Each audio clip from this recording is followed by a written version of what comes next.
अस्सलाम वालेकुम first year physics online class में आप सबको खुश आमदीद।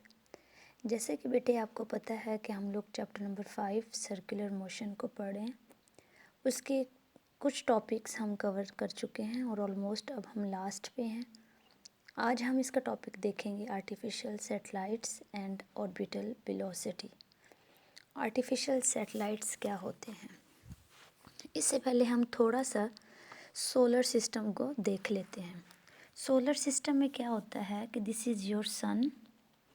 सन आपका सेंटर में है और सेंटर के इर्द गिर्द सर्कुलर पाथ्स में ऑलमोस्ट ये एज्यूम किया जाता है कि these are circular paths, but these are not exactly the circular paths. इन सर्कुलर पाथ्स में आपके पास क्या होता है कि जो प्लैनेट्स हैं वो रिवॉल्व करते हैं around the sun. Different planets हैं जिसमें से अर्थ जो है that is one of that planet. Sun is a star. तो यानी कि होता क्या है कि प्लैनेट्स जो हैं वो रिवॉल्व करते हैं in orbital paths around the star, around the sun. अब इसी तरह से हर प्लैनेट के इर्द गिर्द भी इसी तरह से सर्कुलर पाथ्स होते हैं। उन सर्कुलर पाथ्स में जैसे सन के इर्द गिर्द प्लैनेट्स रिवॉल्व कर रहे थे, इसी तरह से इन सर्कुलर पाथ्स में सैटेलाइट्स रिवॉल्व करते हैं। अब दो तरह के सैटेलाइट्स होते हैं। एक आपके होते हैं नेचुरल सैटेलाइट्स और दूसरे आपके हैं आर्टिफिशियल सैटेलाइट्स। अब नेचुरल सैटेलाइट्स वो होते हैं जो नेचुरली अर्थ के इर्द गिर्द या किसी भी प्लैनेट, अब यहाँ पे हम प्लैनेट को एज्यूम कर लेंगे कि planet is a earth, planet is an earth. अब यहाँ पे हम अर्थ की बात करेंगे तो नेचुरली अब अर्थ के इर्द गिर्द जो हैं वो सैटेलाइट्स रिवॉल्व करते हैं। सैटेलाइट्स टू टाइप्स के होते हैं, एक आपके नेचुरल सैटेलाइट्स हैं और दूसरे आपके आर्टिफिशियल सैटेलाइट्स हैं। नेचुरल सैटेलाइट्स वो ऑब्जेक्ट्स होते हैं जो नेचुरली रिवॉल्व करते हैं around the earth in circular paths, in orbits. उनको हम क्या कहते हैं? सैटेलाइट्स। अब ये ऑर्बिट सर्कुलर भी हो सकते हैं, ये एलिप्टिकल भी हो सकते हैं, ये वेरी करता है डिपेंडिंग अपॉन देयर वेलोसिटी। अब इसी तरह से कुछ ऑर्बिट्स होते, कुछ सैटेलाइट्स हैं जो कि नेचुरली अर्थ के इर्द गिर्द रिवॉल्व करते हैं, उनको हम कहते हैं natural satellites. For example moon.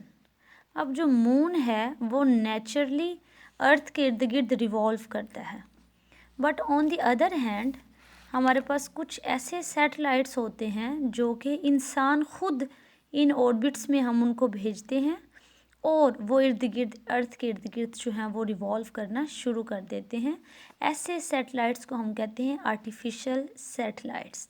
Artificial satellites वो ऑब्जेक्ट हैं जो रिवॉल्व करते हैं around the earth in orbits. अब सपोज कर लेते हैं दिस इज़ योर अर्थ और ये अर्थ के इर्द गिर्द उसका ऑर्बिट है। इसको अब कंप्लीट कर लें, मैंने इसका हाफ जो है वो ड्रॉ किया, तो this is a part of the orbit around the earth. अब यहाँ पे दिस इज़ अ सैटेलाइट। हमें क्या करना है कि हमारा ये एक सैटेलाइट है, सपोज कर लेते हैं, assume this is a satellite. हमने इस सैटेलाइट को अर्थ के इर्द गिर्द इस ऑर्बिट में मूव कराना है, तो हम क्या करेंगे, हम किसी रॉकेट के थ्रू इस सैटेलाइट को इस ऑर्बिट में, इस पाथ में इंसर्ट कराएंगे। अब क्या होगा, जैसे ही हम इंसर्ट कराएंगे तो बाद में जो अर्थ, जाहिर है इसका भी कुछ मैस है, सपोज हम जो सैटेलाइट का मैस है इसको MS कह देते हैं और इसका मैस कैपिटल M कह देते हैं। जब भी टू बॉडीज़ जिनका मैस होगा वो एक दूसरे से कुछ डिस्टेंस पे होंगी तो इनके दरमियान में ग्रेविटेशनल फोर्स होगी। अब वो ग्रेविटेशनल फोर्स क्या करेगी, वो ग्रेविटेशनल फोर्स इस जो ऑब्जेक्ट है, ये जो सैटेलाइट है, इसको सेंट्रीपिटल फोर्स प्रोवाइड करेगी। अब वो सेंट्रीपिटल फोर्स क्या करेगी, वो इस ऑब्जेक्ट को अर्थ के इर्द गिर्द जो है वो रिवॉल्व करवाती रहेगी और इसको वापसी या इसको यहाँ पे गिरने नहीं देगी।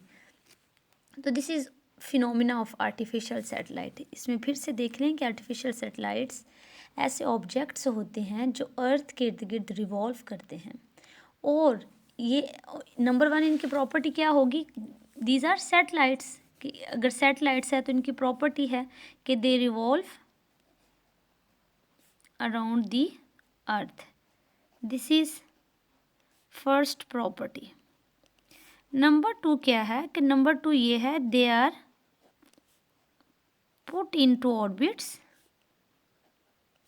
आर्टिफिशियली, यानी इंसान खुद इनको ऑर्बिट्स में रिवॉल्व करवाता है।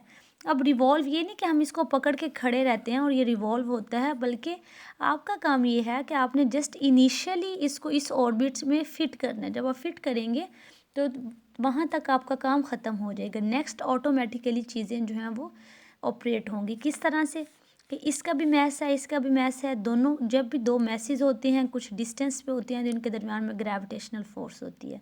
वो ग्रेविटेशनल फोर्स क्या करेगी कि वो इस ऑब्जेक्ट को सेंट्रीपिटल फोर्स प्रोवाइड करेगी। सेंट्रीपिटल फोर्स वो फोर्स होती है जो किसी भी ऑब्जेक्ट को सेंटर की तरफ मूव करवाती है, यानी कि दिस वुड बी सेंटर, और एक सर्कल में मूव करवाती है। तो सेंट्रीपिटल फोर्स एक ऐसी फोर्स होती है जो ऑब्जेक्ट को सर्कल में मूव करवाती है और उसकी डायरेक्शन हमेशा सेंटर की तरफ होती है। तो अब यहाँ पे जितने वो सैटेलाइट जो ज़मीन के पास पास हैं, कुछ सैटेलाइट ज़मीन के पास होते हैं, कुछ सैटेलाइट इसी तरह से ज़मीन से दूर होते जाएंगे। तो अब वो सैटेलाइट जो ज़मीन के क्लोज़ हैं उनकी जो एक्सेलरेशन होती है that is approximately equal to 9.8 metre per second square, और उनकी जो डायरेक्शन होगी that would be towards the centre of the earth.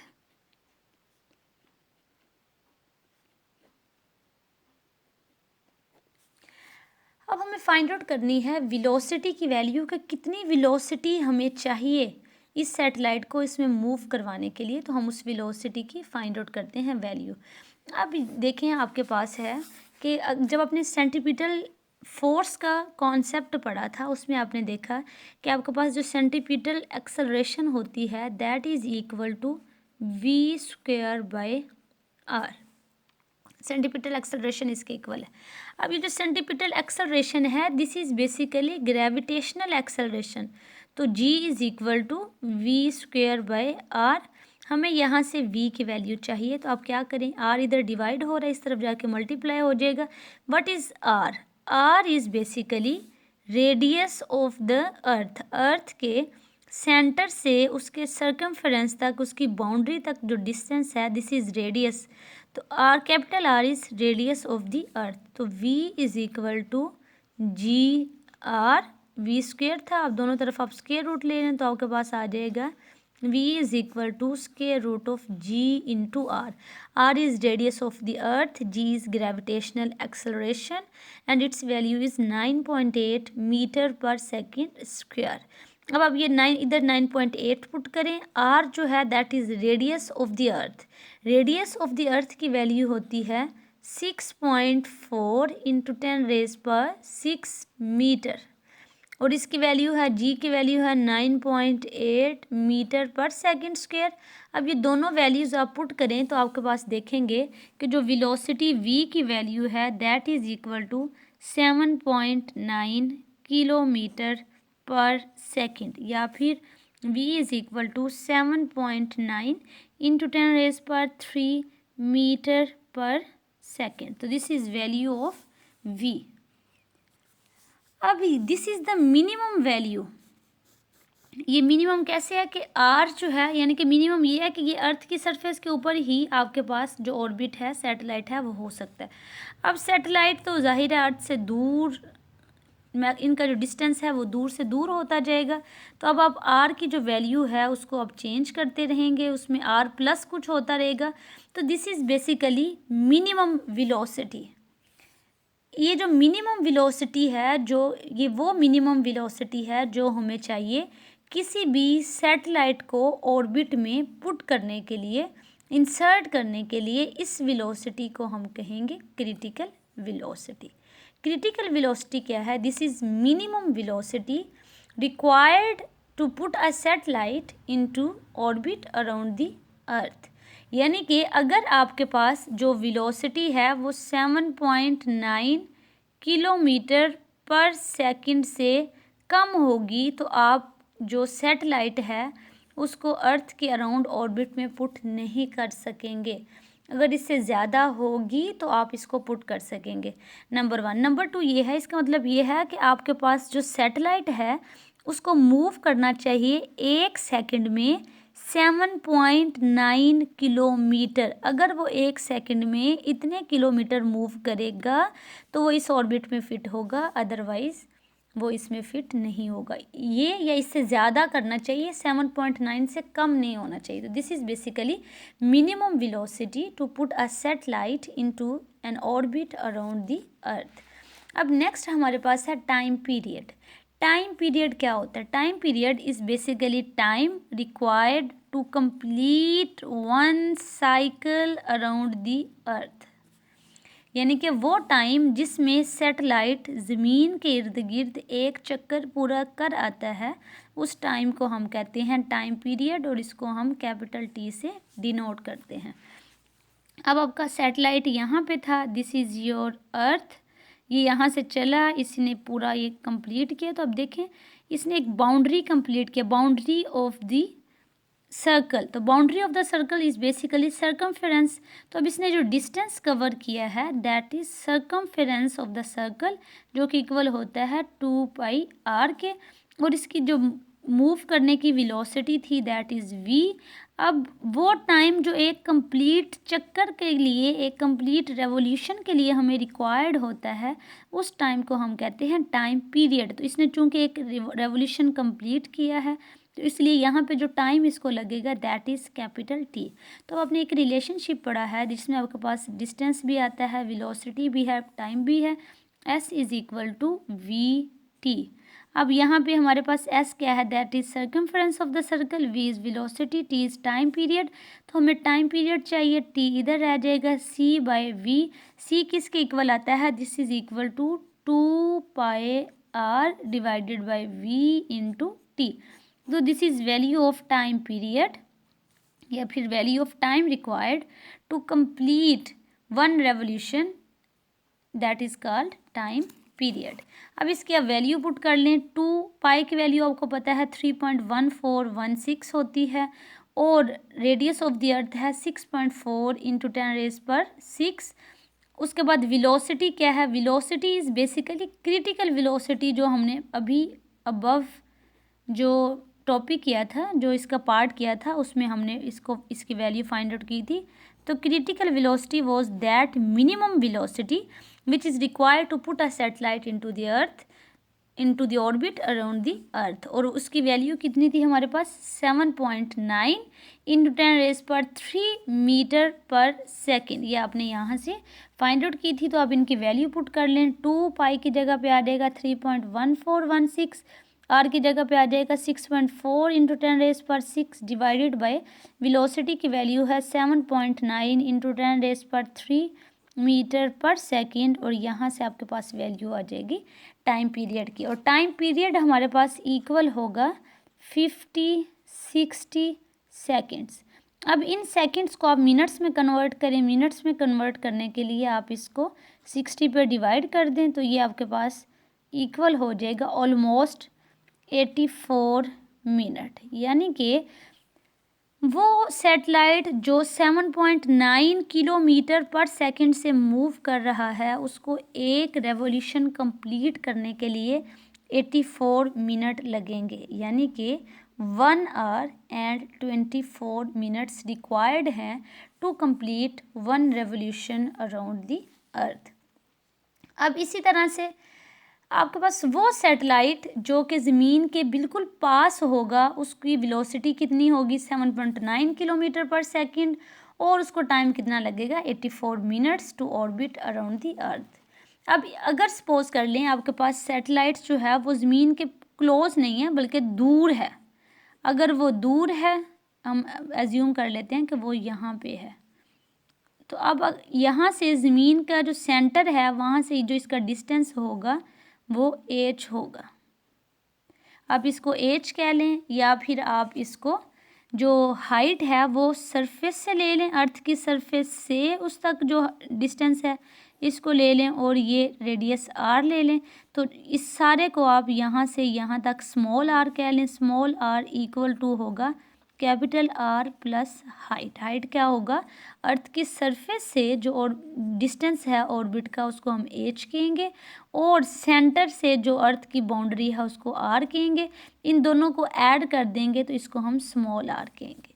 तो अगर आपके पास जो सैटेलाइट है वो एट हाइट h है from the surface of the earth, तो इससे क्या होगा कि आपकी जो ग्रेविटेशनल एक्सेलरेशन है वो डिक्रीज़ कर जाएगी inversely as the square of the distance from the centre of the earth.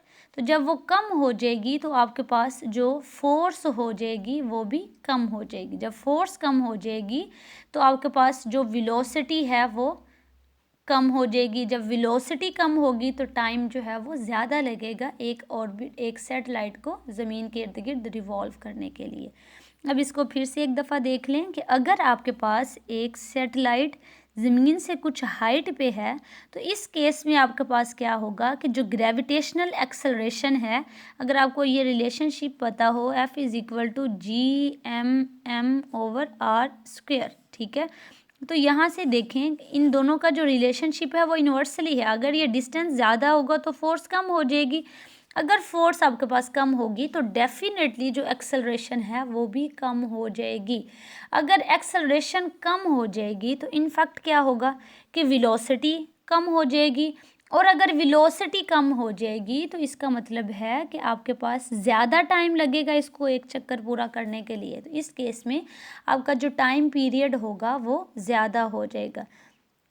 तो अब वो सैटेलाइट्स जो ज़मीन के बिल्कुल पास हैं वो तकरीबन 400 किलोमीटर हाइट पर जितने भी सैटेलाइट्स हैं ना, हम एज्यूम करते हैं कि ये सारे क्लोज ऑर्बिटिंग सैटेलाइट्स हैं। अब इसी तरह से 24 सैटेलाइट्स का एक सेट है जो ज़मीन के इर्द गिर्द मौजूद है और वो एक सिस्टम बनाता है। उन 24 सैटेलाइट्स के सेट को हम कहते हैं ग्लोबल पोजीशनिंग सिस्टम, जिसको आप GPS भी कहते हैं, ग्लोबल पोजीशनिंग सिस्टम। इसमें कितने सैटेलाइट्स होते हैं? 24 सैटेलाइट्स होते हैं। अब सवाल ये है कि सैटेलाइट को जब आपने इस ऑर्बिट में पुट कर दिया तो ये ज़मीन की तरफ गिरता क्यों नहीं? इसको तो गिर जाना चाहिए ज़मीन के ऊपर। तो इसकी रीज़न क्या है? बल्कि ये गिरता नहीं है, यानी कि इसको गिरना तो चाहिए लेकिन ये गिरता नहीं है, बल्कि कांस्टेंट वेलोसिटी के साथ फिर वो ये मूव करता रहता है। तो उसकी रीज़न क्या है? उसकी रीज़न ये है कि इन दोनों के दरमियान में आपके पास ग्रेविटेशनल फोर्स है। वो ग्रेविटेशनल फोर्स इसको सेंटीपिटल फोर्स सप्लाई करेगी। उस सेंटीपिटल फोर्स की वजह से इसके सेंटर में नहीं गिरेगा, बल्कि दोनों फोर्सेस एक दूसरे को बैलेंस में रखती हैं और आपके पास जो सैटेलाइट है वो ज़मीन के इर्द गिर्द कांस्टेंट वेलोसिटी के साथ घूमता रहता है। अब यहाँ से हमारे 2-3 शॉर्ट MCQs हैं, उनको आप देख लें कि सैटेलाइट की जो एस्केप वेलोसिटी होती है वो 11 किलोमीटर पर सेकंड होती है। जो एस्केप वेलोसिटी है that is 11 kilometre per second. इसी तरह से वो सैटेलाइट जिनकी initial velocity about 8 kilometre per second या फिर 7.9, आपने जो भी पीछे पढ़ा था, मिनिमम वेलोसिटी इतनी होगी, वो ज़मीन के इर्द गिर्द जो हैं वो सर्कुलर ऑर्बिट में रिवॉल्व करेंगे। और जिनकी वेलोसिटी इससे ज़्यादा होगी वो ज़मीन के इर्द गिर्द एलिप्टिकल पाथ, सर्कुलर पाथ्स तो ऐसे होते हैं और एलिप्टिकल पाथ्स ये होते हैं, एलिप्टिकल पाथ्स में मूव करेंगे। अब इसी तरह से क्लोज ऑर्बिटिंग जो सैटेलाइट्स हैं वो ऑर्बिट करते हैं around the earth at the height of 400 kilometre, यानी कि अगर 400 किलोमीटर की हाइट ये ज़मीन की सरफेस है, इससे 400 किलोमीटर तक अगर सैटेलाइट होगा तो उसको हम क्लोज ऑर्बिटिंग सैटेलाइट कंसिडर करेंगे। अगर इससे अबव चला जाएगा तो वो उसको हम क्लोज ऑर्बिटिंग सैटेलाइट कंसिडर नहीं कर सकते। अब इसी तरह से 24 ऑर्बिटिंग सैटेलाइट्स जो हैं वो मिलकर एक सिस्टम बनाते हैं, उसका जो सेट है वो एक सिस्टम बनाता है, उसको हम कहते हैं ग्लोबल पोजिशनिंग सिस्टम। तो विश गुड लक, इसमें अगर आपको कोई कन्फ्यूजन है तो आप लोग पूछ सकते हैं। अल्लाह हाफिज़।